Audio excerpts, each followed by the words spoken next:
Hi, ನಾನು Mohan from fashion technique Kannada. ಇವತ್ತು ನಿಮಗೆ ಬೋಟ್ ನೆಕ್ ಅಲ್ಲಿ ಟೆಂಪಲ್ ಶೇಪ್ ಕಟಿಂಗ್ ನ ಯಾವ ರೀತಿ ಕಟಿಂಗ್ ಮಾಡಬಹುದು ಅಂತ ತಿಳಿಸ್ಕೊಡ್ತಿದ್ದೀನಿ. ನೀವೇನಾದ್ರೂ ಫಸ್ಟ್ ಟೈಮ್ ವಿಡಿಯೋ ನೋಡ್ತಿದ್ರೆ ಪ್ಲೀಸ್ ಸಬ್ಸ್ಕ್ರೈಬ್ ಮಾಡ್ಕೊಳ್ಳಿ, ಹಾಗೆ ಬೆಲ್ ಐಕನ್ ಪ್ರೆಸ್ ಮಾಡ್ಕೊಳ್ಳಿ. ಹಾಗೆ ನಿಮ್ಗೆ ಇನ್ನೊಂದು ಇಂಪಾರ್ಟೆಂಟ್ ವಿಷಯ, ನಿಮ್ಗೆ ಲಾಸ್ಟ್ ವಿಡಿಯೋದಲ್ಲಿ ಶೋಲ್ಡರ್ ಫಾರ್ಮುಲಾ ತಿಳಿಸ್ಕೊಟ್ಟಿದ್ದೀನಿ. ಯಾವ ರೀತಿ ಇದೆ ಅಂದ್ರೆ 8 ಇಂಚ್ ಡೀಪ್ ಇದ್ದವಾಗ ಯಾವ ರೀತಿ ಶೋಲ್ಡರ್ ಲೆಸ್ ಮಾಡ್ಬೇಕಿತ್ತು, 9 ಇಂಚ್ ಇದ್ದವಾಗ ಯಾವ ರೀತಿ ಲೆಸ್ ಮಾಡ್ಬೇಕಿಲ್ಲ, 10 ಇಂಚ್ ಇದ್ದವಾಗ ಯಾವ ರೀತಿ ಲೆಸ್ ಮಾಡ್ಬೇಕು, ಹಾಗೆ 12 ಇಂಚ್ 13 ಇಂಚ್ 14 ಇಂಚ್ ಈ ರೀತಿ ಯಾವುದೇ ಡೀಪ್ ಇದ್ರೂ ಅದನ್ನ ಯಾವ ರೀತಿ ಲೆಸ್ ಮಾಡಬೇಕು ಶೋಲ್ಡರ್ ಅಂತ ನಿಮ್ಗೆ ತುಂಬಾನೇ ಡೀಟೇಲ್ ಆಗಿ ತಿಳಿಸ್ಕೊಟ್ಟಿದ್ದೀನಿ. ಆ ವಿಡಿಯೋ ನೋಡಿಲ್ಲ ಅಂದ್ರೆ ಡಿಸ್ಕ್ರಿಪ್ಷನ್ ಬಾಕ್ಸ್ ಅಲ್ಲಿ ಆ ವಿಡಿಯೋ ಲಿಂಕ್ ನ ಕೊಟ್ಟಿರ್ತೀನಿ. ಇದು ಓನ್ಲಿ ಮೆಂಬರ್ಸ್ ಅಷ್ಟೇನಿದೆ. ಆ ವಿಡಿಯೋ ನೋಡಿಲ್ಲ ಅಂದ್ರೆ ದಯವಿಟ್ಟು ಆ ವಿಡಿಯೋನ ಒಂದ್ಸಲ ನೋಡಿ, ನಿಮ್ಗೆ ತುಂಬಾನೇ ಯೂಸ್ ಆಗತ್ತೆ. ಹಾಗೆ ಈ ಟೆಂಪಲ್ ಶೇಪ್ ಕಟಿಂಗ್ ನ ತುಂಬಾನೇ ಸರಳವಾಗಿ ತಿಳಿಸ್ಕೊಡ್ತಾ ಇದ್ದೀನಿ. ವಿಡಿಯೋನ ಎಲ್ಲೂ ಸ್ಕಿಪ್ ಮಾಡ್ದೇನೆ ನೋಡಿ. ಬನ್ನಿ ವಿಡಿಯೋ ಶುರು ಮಾಡೋಣ. ಫಸ್ಟ್ ಕ್ಲಾತ್ ಏನಾದ್ರು ಫೋಲ್ಡ್ ಆಗಿದ್ರು ಈ ರೀತಿ ಒಂದ್ಸಲ ಐರನ್ ಮಾಡ್ಕೊಳ್ಳಿ. ಕ್ಲಾತ್ ಯಾವಾಗ್ಲೂ ನೀಟಾಗಿದ್ರೇನೆ ಕಟಿಂಗ್ ಮಾಡ್ಲಿಕ್ಕೆ ತುಂಬಾನೇ ಈಸಿ ಆಗುತ್ತೆ, ಮತ್ತೆ ಕಟಿಂಗ್ ಅನ್ನೋದು ಪರ್ಫೆಕ್ಟ್ ಆಗಿ ಬರುತ್ತೆ. ಓಕೆ, ಫಸ್ಟು ಐರನ್ ಮಾಡ್ಕೊಳ್ಳಿ.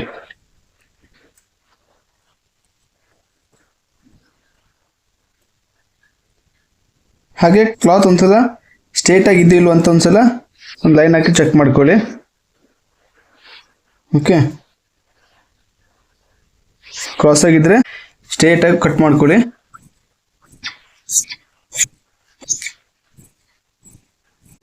ಹಾಗೆ 1/2 ಇಂಚು ಸ್ಟಿಚಿಂಗ್ ಮಾರ್ಜಿನ್, ಇದು ಕಂಪಲ್ಸರಿ ಎಲ್ಲ ಬ್ಲೌಸಿಗೂ 1/2 ಇಂಚ್ ಸ್ಟಿಚಿಂಗ್ ಮಾರ್ಜಿನ್ ಬಿಡಲೇಬೇಕು. ಇಲ್ಲಿ 1/2 ಇಂಚ್ ಬಿಟ್ಕೊಳ್ಳಿ. ಆಮೇಲೆ ಬ್ಲೌಸ್ ಲೆಂತು 12 ಇಂಚ್ ಇದೆ, ಹಾಗಾಗಿ 12.5 ತಗೊಳ್ತಿದ್ದೀನಿ. 12 ಒಂದು ಮಾರ್ಕ್ ಮಾಡಿ, ಆಮೇಲೆ 1/2 ಇಂಚು ಡೌನಿಗೆ ಒಂದು ಮಾರ್ಕ್ ಮಾಡ್ಕೊಳ್ಳಿ. ಅಂದರೆ 12 ಮತ್ತು 1/2 ಇಂಚ್ ಎಕ್ಸ್ಟ್ರಾ 12.5. ಓಕೆ, ಇಲ್ಲೂ ಸೇಮ್ ಅದೇ ರೀತಿ ಮಾರ್ಕ್ ಮಾಡ್ಕೊಳ್ಳಿ.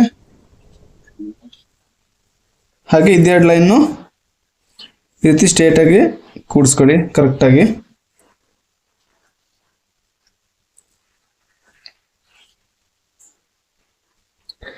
ಇಲ್ಲಿ ಅಪ್ಪರ್ ಚೆಸ್ಟ್ ವೆಸ್ಟ್ ಮೆಜರ್ಮೆಂಟು 25 ಇದೆ. 25 ಅರ್ಧ 12.5, 12.5 ಅರ್ಧ 6.25. 6.25ಗೆ ಈ ರೀತಿ ಮಾರ್ಕ್ ಹಾಕೊಳ್ಳಿ. ಆಮೇಲೆ ಬ್ಯಾಕ್ ಡಾರ್ಟಿಗೋಸ್ಕರ 1 ಇಂಚು, ಆಮೇಲೆ 1.5 ಇಂಚು ಸ್ಟಿಚಿಂಗ್ ಮಾರ್ಜಿನ್. ಓಕೆ, ಬ್ಯಾಕ್ ಡಾರ್ಟ್ನ ಇಲ್ಲಿ ಕರೆಕ್ಟ್ ಈ ರೀತಿ ಸೆಂಟರ್ ಮಾಡಿ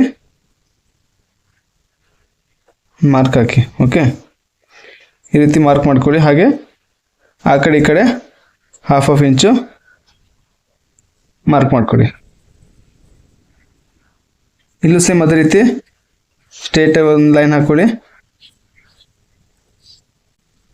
ಬ್ಯಾಕ್ ಡಾರ್ಟಿಗೆ 3 ಇಂಚ್ ತಗೊಳ್ತಿದ್ದೀನಿ. ಇವಾಗ ಆರ್ಮೋಲ್ ಡೌನಿಂಗು,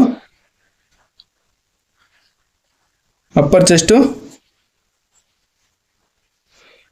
31.5 ಇದೆ. 31.5ಗೆ 6ರಿಂದ ಬಾಗಿಸಿ. ಓಕೆ, 6×5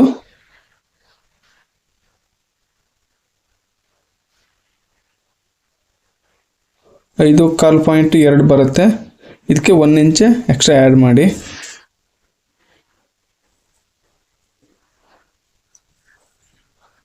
ಈ ರೀತಿ ಒಂದು ಸ್ಟ್ರೇಟ್ ಲೈನ್ ಹಾಕೊಳ್ಳಿ.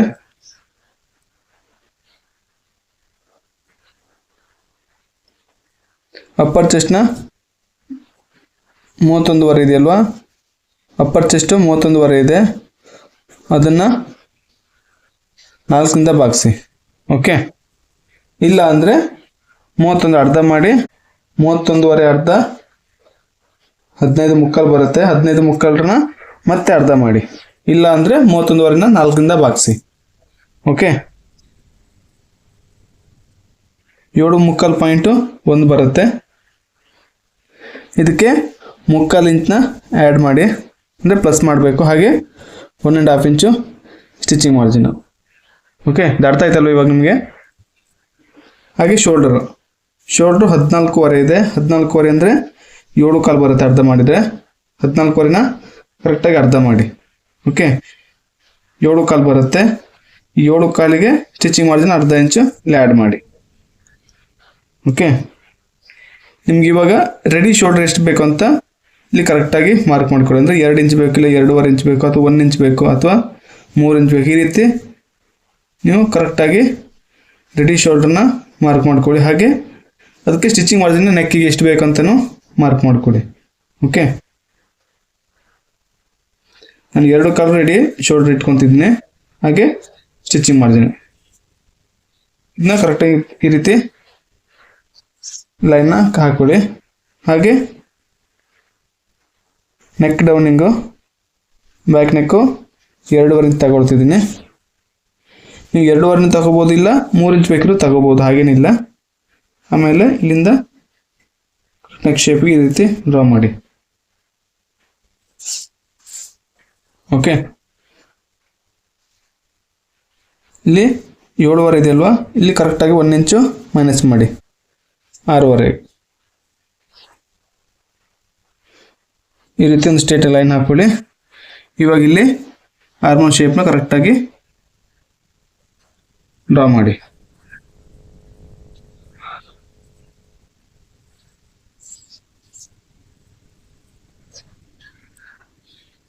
ಇವಾಗ ಆರ್ಮೋಲ್ ರೌಂಡ್ನ ಒಂದ್ಸಲ ಚೆಕ್ ಮಾಡ್ಕೊಳ್ಳಿ. ರೌಂಡ್ನ ಓಕೆ, ಆರ್ಮೋಲ್ ರೌಂಡು 14.5 ಇದೆ. 14.5 ಬರುತ್ತಿಲ್ವಂತ ಇವಾಗ ಚೆಕ್ ಮಾಡಬೇಕು.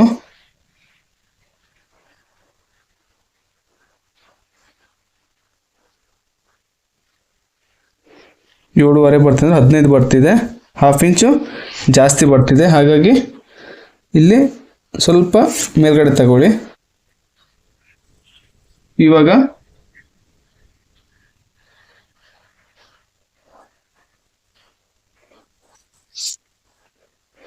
ಎಷ್ಟು ಬರುತ್ತೆ ಅಂತ ಚೆಕ್ ಮಾಡಬೇಕು. ಓಕೆ, ಬೋಟ್ ನೆಕ್ಕಲ್ಲಿ ಕೆಲವೊಮ್ಮೆ ಆರ್ಮೋಲ್ ರೌಂಡ್ ಫಾರ್ಮುಲಾ ಯೂಸ್ ಆಗಲ್ಲ. ಹಾಗಾಗಿ ಈ ರೀತಿ ಮೆಥಡ್ನ ಯೂಸ್ ಮಾಡಲೇಬೇಕಾಗತ್ತೆ. ನೋಡಿ, ಕರೆಕ್ಟಾಗಿ 7 ಕಾಲು ಬರ್ತಿದೆ, ಇಲ್ಲಿಗೆ 7 ಕಾಲು ಬರ್ತಿದೆ. ಓಕೆ, ಇವಾಗ ಕರೆಕ್ಟ್ ಇದೆ ಆರ್ಮೋಲ್ ರೌಂಡು. ಈ ರೀತಿ ಮಾರ್ಕ್ ಹಾಕೊಡಿ. ಓಕೆ,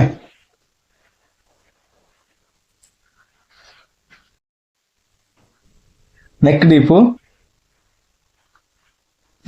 ಯಾವ ರೀತಿ ತಗೊಳ್ಬೇಕಂದ್ರೆ, ಒಂದು ಇಲ್ಲಿ ಮೇಲ್ಗಡೆಯಿಂದ ತಗೊಳ್ಬೇಕು, ಇಲ್ಲ ಅಂದರೆ ಕೆಳಗಡೆ ಈ ಪಟ್ಟಿ ಎಷ್ಟು ಬೇಕು ಅಂತಲೂ ತಗೋಬೋದು. ಕಸ್ಟಮರಿಗೆ 2.5 ಇಂಚ್ ರೆಡಿ ಬೆಲ್ಟ್ ಬೇಕು ಅಂತ ಹೇಳಿದ್ದಾರೆ. ಹಾಗೆ 1/2 ಇಂಚ್ ಇಲ್ಲಿ ಸ್ಟಿಚಿಂಗ್ ಮಾರ್ಜಿನ್ನು.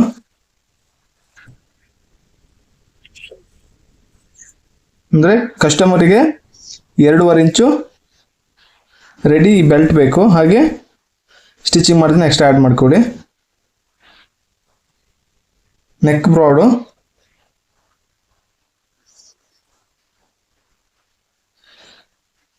ನಿಮಗೆ ಯಾವ ಸೈಜಿಗೆ ಎಷ್ಟು ಬ್ರಾಡ್ ಇಡಬೇಕು ಅಂತ ಗೊತ್ತಾಗಿಲ್ಲ ಅಂದರೆ ನನ್ನ ಕಮೆಂಟ್ಸ್ ಹಾಕಿ. ನಾನು ನೆಕ್ಸ್ಟ್ ವಿಡಿಯೋದಲ್ಲಿ ಅಂದರೆ ಯಾವ ಮೆಜರ್ಮೆಂಟ್ಗೆ ಎಷ್ಟು ಬ್ರಾಡ್ ಇಟ್ಟರೆ ಕರೆಕ್ಟ್ ಆಗುತ್ತೆ ಅಂತ ನಿಮಗೆ ಡೆಡಿಕೇಟೆಡ್ ಆಗಿ ಒಂದು ವಿಡಿಯೋ ಮಾಡಿ ಹಾಕ್ತೀನಿ. ಯಾವ ರೀತಿ ತಗೊಳ್ಬೇಕು ಅಂತ ನಿಮಗೆ ಒಂದು ಐಡಿಯಾ ಬರುತ್ತೆ ಆವಾಗ. ಇವಾಗ ಕಾಮನ್ ಆಗಿ ಎಷ್ಟು ತಗೊಳ್ಬೇಕು, ಇಲ್ಲ ತುಂಬ ಬ್ರಾಡ್ ಬೇಕು ಅಂದರೆ ಯಾವ ರೀತಿ ತಗೊಳ್ಬೇಕು ಅಂತ ನಿಮ್ಗೆ ನೀಟಾಗಿ ತಿಳಿಸ್ಕೊಡ್ತೀನಿ. ಓಕೆ, ಇವಾಗ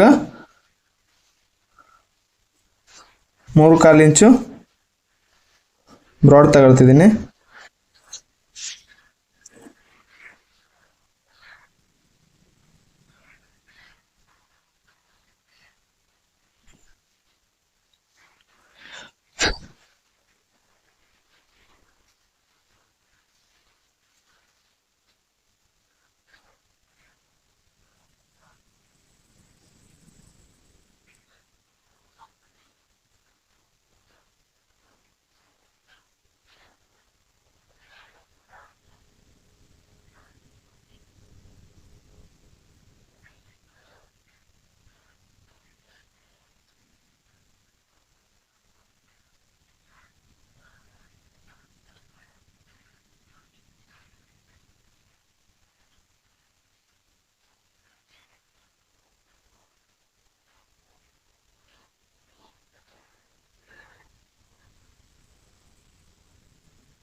ನೆಕ್ ಡ್ರಾ ಮಾಡುವಾಗ ಯಾವಾಗಲೂ ಈ ರೀತಿ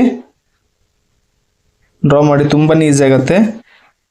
ಇದನ್ನ ಜಸ್ಟ್ ಡಾಟ್ ಡಾಟ್ ಆಗ್ತಾ ಬನ್ನಿ, ಅಂದರೆ ಏನೋ ಹೆಚ್ಚು ಕಡಿಮೆ ಇದ್ರೆ ಚೇಂಜಸ್ ಮಾಡ್ಬೋದು. ಆಮೇಲೆ ಒಂದೇ ಸಲ ಈ ರೀತಿ ಮಾರ್ಕ್ ಹಾಕಿ, ತುಂಬಾ ಈಸಿಯಾಗಿ ಬರುತ್ತೆ. ಇದು back neck temple shape design. ನಿಮ್ಗೆ ಈ ವಿಡಿಯೋ ಅರ್ಥ ಆಗಿಲ್ಲ ಅಂದರೆ ವಿಡಿಯೋನ ಇನ್ನೊಮ್ಮೆ ನೋಡಿ. ಹಾಗೆ ವಿಡಿಯೋ ಹೇಗೆ ಅನಿಸಂತ ನನಗೆ ಕಮೆಂಟ್ಸಲ್ಲಿ ತಿಳಿಸಿ. ವಿಡಿಯೋ ಯೂಸ್ಫುಲ್ ಆಗಿದ್ರೆ ಪ್ಲೀಸ್ ಲೈಕ್ ಮಾಡಿ, ಹಾಗೆ ಶೇರ್ ಮಾಡಿ. ಮುಂದಿನ ವಿಡಿಯೋದಲ್ಲಿ ಸಿಗೋಣ. ಬಾಯ್.